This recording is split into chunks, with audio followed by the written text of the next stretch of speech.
Hello friends, आपका royal सिक्खू YouTube channel में आपका स्वागत है। आज मैं आपके लिए फिर से एक और कहानी लेकर आई हूँ।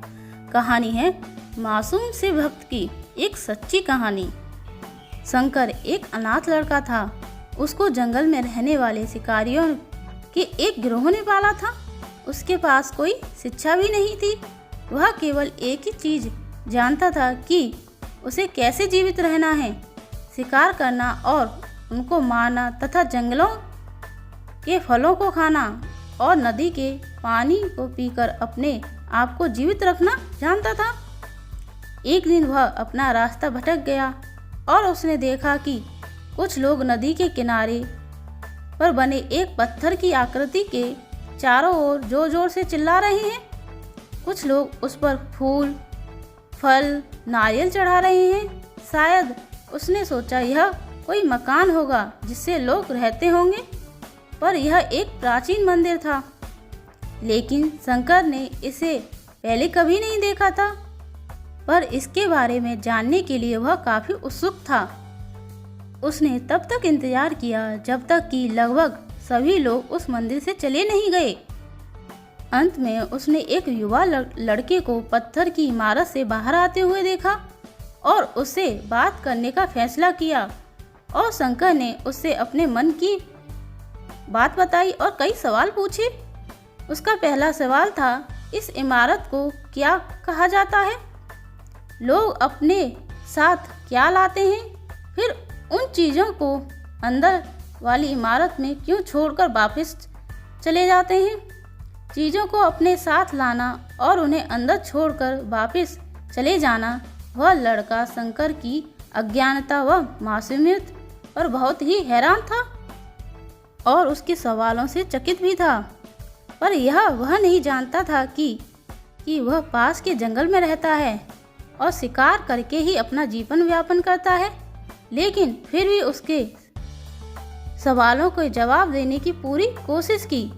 उसने शंकर को बताया, यह भगवान शिव का मंदिर है। लोग यहाँ उन्हें फल और फूल चढ़ाने आते हैं। वे शिव भगवान से जो चाहते हैं वह मांगते हैं और शिव उनकी सभी की प्रार्थनाओं को सुनते हैं। यह सुनकर शंकर तुरंत मंदिर जाना चाहता था। लड़के ने उसे अंदर जाने का रास्ता दिखाया और शिवलिंग के बारे में बताया। शंकर ने मासूमियत से उस लड़के से पूछा, यह शिवलिंग क्या चीज़ है और हमें क्या देता है? लड़के ने बताया, हम शिव जी से जो मांगते हैं वह हमें दे देता है। हम सब ऐसा मानते हैं। लड़के ने कहा, अब अंधेरा हो रहा है, अब मुझे घर जाना होगा। और वह शंकर को वहीं अकेला छोड़कर चला गया। शंकर ने झिझकते हुए मंदिर में प्रवेश किया। वह एक कोने में बैठ गया और सोचा, एक पत्थर किसी को वह चीज़ कैसे दे सकता है जो वे चाहते हैं? इसलिए उसने इसका परीक्षण करने का फैसला किया और उसने पत्थर की प्रतिमा से कहा, हे शिव, कृपया मुझे पर्याप्त शिकार करने दें ताकि मैं भूखा ना रहूं। मेरे पास आपको चढ़ाने के लिए कोई फल या फूल नहीं है, लेकिन यदि आप मुझे शिकार दे देते हैं तो मैं उसे आपके साथ साझा करूंगा। मैं वादा करता हूं कि मैं आपको धोखा नहीं दूंगा। उसने घोषणा की। अगली सुबह शंकर शिकार करने गया। उसने पूरे दिन शिकार की तलाश की, लेकिन उसे कोई शिकार नहीं मिला। वह भूख से तिलमिला रहा था। वह काफ़ी निराश हो गया क्योंकि उसे कोई शिकार नहीं मिला था। दोपहर हो चुकी थी।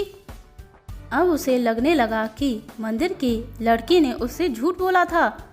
फिर भी उसने शिकार जारी रखा। जैसे ही शाम हुई, उसने 2 खरगोशों को अपने बिल में से आते देखा। शंकर ने उन खरगोशों को मार डाला।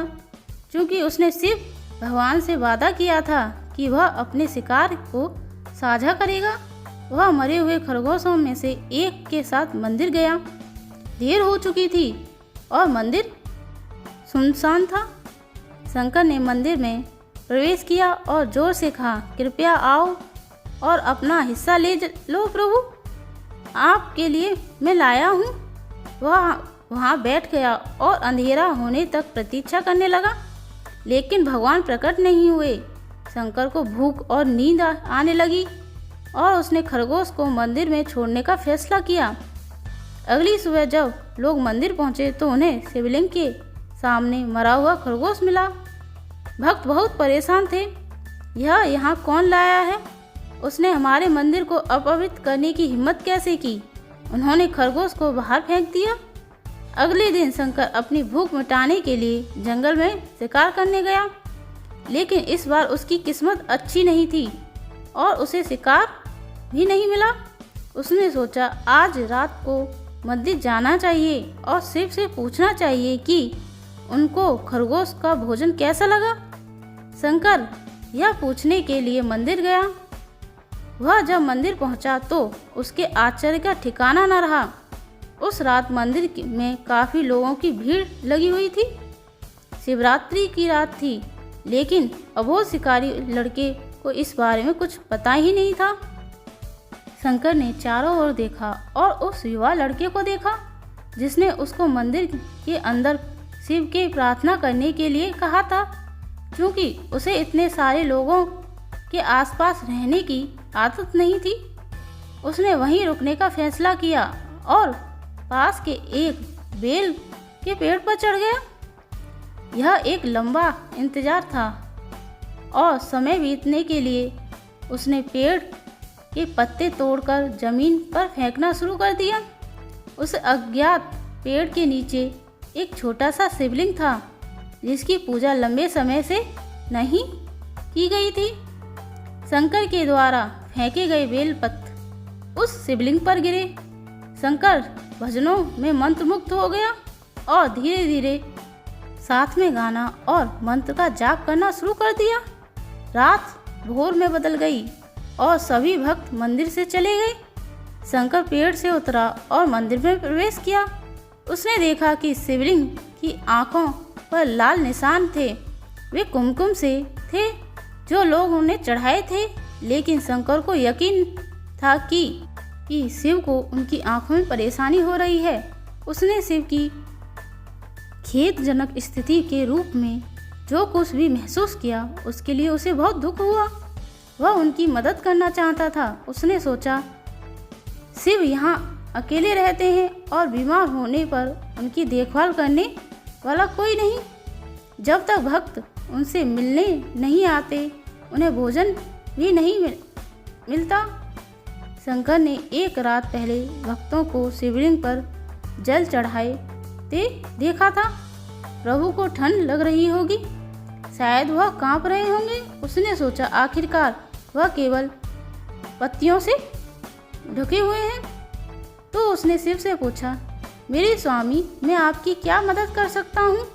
शायद कुछ खाना या दवा। मैं आपकी सेवा कैसे कर सकता हूँ? शिव ने उसे कोई उत्तर नहीं दिया। शंकर ने सोचा भगवान वास्तव में बहुत बीमार हैं, क्योंकि वह अब उत्तर देने में असमर्थ हैं। वह तुरंत जंगल में गया, कुछ औषधियाँ जड़ी बूटियों को लाया और लाल निशान पर उनका लेप लगाया, लेकिन कुछ नहीं हुआ। उसने कहा, लगता है कि यह अंधे हो गए। मुझे प्रभु को अपनी एक आंख देनी चाहिए ताकि वह ठीक से देख सकें। निश्चय रूप से उन्हें खुश कर देगा। उसका दिल पवित्र था और उसने वहां शिव के हाथों में रखे त्रिशूल को उठाया और त्रिशूल को अपनी दाहिनी आंख की ओर ले गया और अपनी आंख को निकालने के प्रयत्न किया।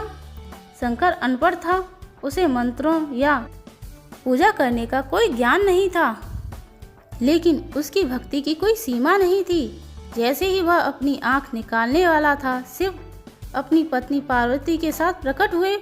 उन्होंने पार्वती से कहा, इस भक्त शंकर ने अनजाने में शिवरात्रि पर उपवास किया, बेल के पत्तों से मेरी पूजा की और साबित किया कि उनका दिल बेदाग है। मैं अपने इस भक्त पर काफ़ी प्रसन्न हूँ। शिव भगवान ने शंकर से कहा, तुमने मुझे अपनी मासूमियत के कारण जीत लिया।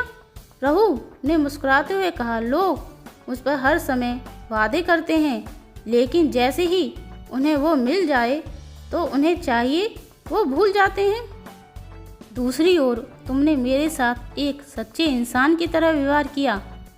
यह वास्तव में बहुत दुर्लभ है। अब से तुम मेरे इस संसार में सबसे बड़े भक्त माने जाओगे और तुम्हारा नाम मेरे नाम के साथ जुड़ा रहेगा। तुम कई सदियों तक जीवित रहोगे। इस बात को कहकर भगवान शिव और माँ पार्वती अंतर्ध्यान हो गए। तभी से लोग शिव के साथ शंकर भी लगाने लगे। ओम नमः शिवाय, ओम नमः शिवाय। भक्त के लिए महाकाल ने भस्म कर दिया काल को। यह कथा सुनने से आपको अपार पुण्य मिलेगा। सावन में जरूर सुनें। महाकाल शिव की महिमा अपरंपार है। उन्हें प्रसन्न करने के लिए किसी खास प्रयास या पूजा पाठ की जरूरत नहीं होती, बल्कि सच्ची श्रद्धा और पूरे मन से किया गया प्रयास आपको भोलेनाथ की कृपा का पात्र बना सकता है। शायद यही वजह है कि अपने भक्तों के लिए महाकाल ने काल तक को भस्म कर दिया था। ऐसी ही एक कथा मैं आपको सुनाती हूँ हमारे धार्मिक ग्रंथों में, जिसे हम आपके साथ शेयर कर रहे हैं। मान्यता है कि भक्तों का चरित्र पढ़ने और सुनने से भोलेनाथ की असीम कृपा और पुण्य की प्राप्ति होती है। तो आइए सुनते हैं यह कथा। हम जिस कहानी का जिक्र कर रहे हैं वह स्वयं भगवान कार्तिकेय ने संतों को सुनाई थी। इसके अनुसार राजा श्वेतकेतु, जो कि भोलेनाथ के परम भक्त थे, उन्होंने काल को भी जीत लिया था। राजा श्वेतकेतु सदाचारी, सत्यवादी, धर्म के मार्ग पर चलने वाले सूरवीर और प्रजापालक थे।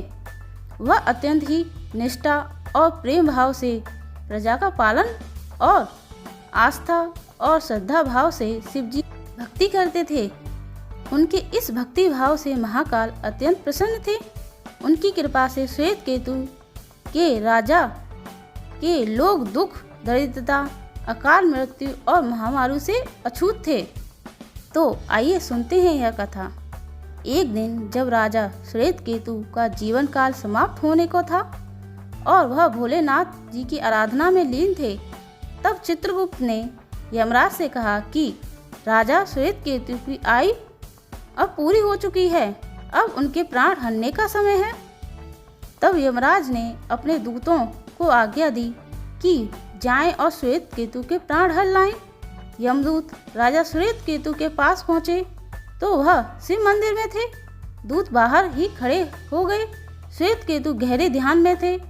बहुत देर हो गई, न श्वेतकेतु का ध्यान टूटा न यह दूत हिले। दूत बिना अपना काम किए खड़े रहे। जब वे वापस नहीं पहुंचे तो यमराज ने विलंब होते देखा तो कालदंड संभाला और खुद चल पड़े। दूतों के आने में देरी होने के चलते यमराज स्वयं ही राजा श्वेतकेतु के प्राण हरने पहुंचे, लेकिन वहां उन्होंने देखा कि वह तो महादेव की साधना में लीन है। अब तो वह सोच में पड़ गए कि इसके प्राण कैसे हरें। उन्होंने सोचा कि यह अभी पूरी तरह शिव पूजा में डूबा हुआ है। इस स्थिति में शिव पूजा का उल्लंघन नहीं किया जा सकता। तब वह भी बाहर ही खड़े हो गए। उधर जैसे ही काल को उसकी सूचना मिली तो उन्होंने तलवार निकाली और शिव मंदिर में जा घुसे। काल ने देखा कि राजा श्वेतकेतु अभी भी भगवान शिव के लिंग स्वरूप के समान बैठे ध्यान मग्न है।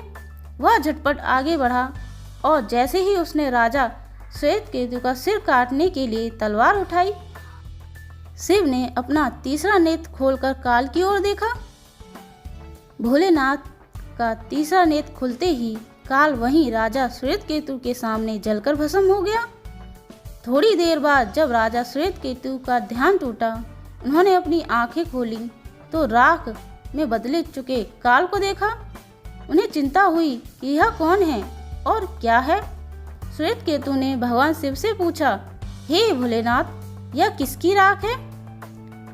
इसे किसने और क्यों जलाया? तब भोलेनाथ ने बताया कि यह काल था जो कि तुम्हारे प्राण हरने आया था। राजा श्वेतकेतु ने कहा कि हे महाकाल, यह तो आपकी ही आज्ञा से तीनों लोकों में विचरता है। लोगों को नियंत्रण में रखना है, इसी के भय से तो लोग पुण्य कार्य करते हैं। आप इन्हें अतिशीघ्र जीवन दान दे दें। शिवजी की कृपा से काल जी उठा और उसने उठते ही श्वेत केतु को अपने गले से लगाकर बोला, राजा तुम जैसा तो तीनों लोकों में कोई नहीं है। तुमने तो अजय काल को भी जीत लिया है। जीवन दान पाकर काल और यमराज ने कहा कि ऐसे जातक को जो शिवजी के परम भक्त हैं, सच्चे मन और पूरी श्रद्धा से महाकाल की पूजा में लीन रहते हैं, सिर पर जटा और गले में रुद्राक्ष पहनते हैं, विभूत का त्रिपुर ललाट पर लगाते और पंचाक्षर मंत्र का जप करते हैं, उन्हें कभी भी अकाल मृत्यु का ग्रास नहीं बनना पड़ेगा। कथा के अनुसार इस आशीर्वाद के बाद श्वेत केतु लंबे समय तक राज किया और फिर महाकाल की कृपा पाकर उनमें ही विलीन हो गए। शिव भक्त की कहानी। एक अद्भुत कवि संत थे जिनका जन्म कर्नाटक में हुआ था। उनका नाम था दासी मैया। वह इतने अच्छे बुनकर थे कि उन्होंने एक बार बहुत मुहिम और बहुत सुंदर पगड़ी का कपड़ा बुनना शुरू किया। बुनते बुनते उनको पूरा 1 महीना लगा। आखिर बुनने पर वह कपड़ा बुन ही लिया, और क्योंकि उनकी कमाई भी इसी से होती थी। फिर एक दिन वह उसे बेचने के लिए बाजार ले गए। वह कपड़ा इतना सुंदर था कि किसी ने भी उस कपड़े की कीमत नहीं पूछी। सभी को लगा यह बहुत महंगा होगा। फिर वह अपने कपड़े के साथ वापस आ रहे थे। रास्ते में उन्हें एक बूढ़ा आदमी बैठा मिला। उसने दासी मैया की तरफ देखकर कहा, मैं कांप रहा हूँ, क्या तुम मुझे वह कपड़ा दे सकते हो? दयालु भाव होने के कारण दासी मैया ने वह बूढ़े आदमी को वह कपड़ा दे दिया। उस आदमी ने वह कपड़ा खोला और उस कपड़े के कई टुकड़े कर दिए।